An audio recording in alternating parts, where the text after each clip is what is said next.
What's up, guys? What's going on? I'm Paul. This is Pauline Theology's daily devotional, man, and we are going through the book of Exodus. Today, we are in Exodus chapter 6, verse 29 and 30. We're at the end of chapter 6.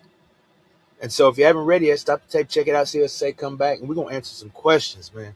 But if you've already read it, man, you're here with me. Let's go on and dive in. Let's dive in deep, see what God has in store for us through the Exodus, the life of Moses, and him speaking with him. We talked about last episode that God still speaks today. He is speaking to us. And we talked about how we need to read his word because that's how he still speaks to us today. And we got to understand what he's got to say. And then we also talked about how we need to do what he has to say. So what is the response of Moses? And we all know he was like, bro, I can't do it. And that's what we get here. This is, like I said, a reiteration of what has taken place up until now. And God speaks to Moses. He says, hey, go tell Pharaoh to let my people go. And then Pharaoh. And then Moses is like, I can't do that, man. I am uncircumcised of lips, or I'm uncircumcised of mouth. What does that mean? We talked a little bit about that in a couple episodes ago. And it says he's unfit for the job. So God, the one who created everything, and this is God's answer. And he's telling God that he ain't fit for the job. He's like, well, how are you not fit when I'm the one that made everything in this universe? I set the lips. I set the tongue. I set the hearing. I set the non-hearing. I set the speaking. I set the ones who can't speak. So if I tell you you're supposed to do something, that means I put everything in your power to be able to do it. Ain't nothing happening, man. You know what I'm saying? And so we have here a sense that Moses just really don't want to do the job.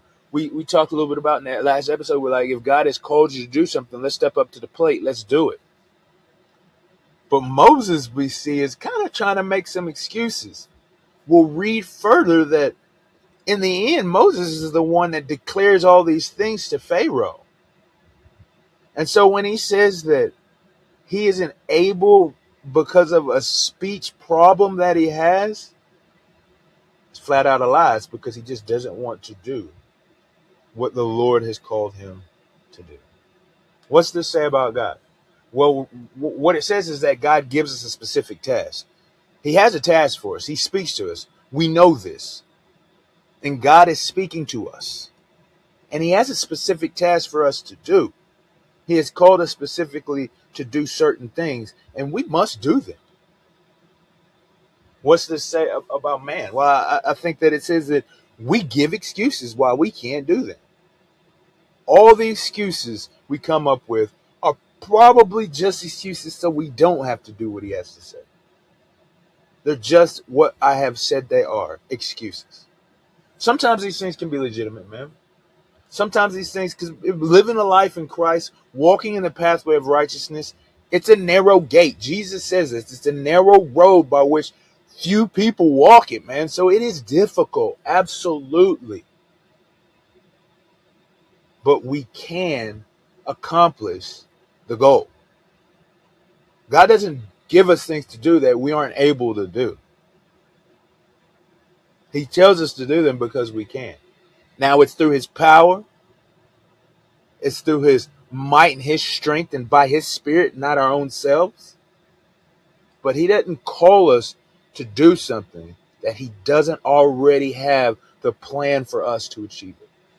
We just got to walk it out. Stop making excuses. We got to stop making excuses. I'm talking to myself. Stop making excuses. So how do we apply these truths to our life?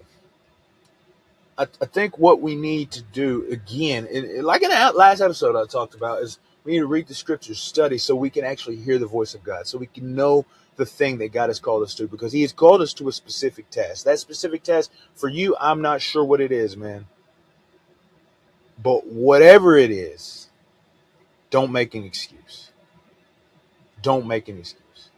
Now, if you don't know what it is, well, then let me tell you some specific things that he says we absolutely should do, and that is to witness, share the gospel, speak of his wonder, his glorious goodness to others, so that they might come to know him and his goodness.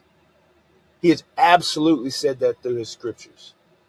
In Matthew, Jesus commissioned us as his people to share this good gospel with others. And so if you don't know what else to do, do that. Share this good gospel with others.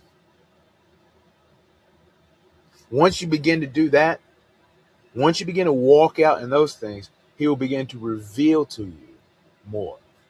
Another thing, read the scriptures, pray. We see that as an example in the life of Jesus. We see that in the example in the life of Paul, that these people, God and his children, read the scriptures, study the scriptures to show themselves approved, and then they pray. They earnestly seek out God's will for their life, and they constantly are in connection, communion, and conversation with God. So that's another thing. Share the gospel, be in conversation or community with God. And then another thing is be with the church. And when I say be with the church, I mean the people of God. Paul talks about how we're to encourage one another. The writer of Hebrews tells us how we're supposed to encourage one another. Peter says that we're to gather together. All of these things we are to do. We are to get to a fellowship, to sing hymns to one another, encourage one each other, bear each other's burdens. This is what it means to be a community in the family of God. So if you don't know what to do, start doing those three things, and then God will reveal himself more and more to you. He'll reveal himself more and more to you. And then finally, don't make excuses, man. Don't make excuses. Do what it is that God has called you to do. Let's get it, guys. I'll see you in the next episode.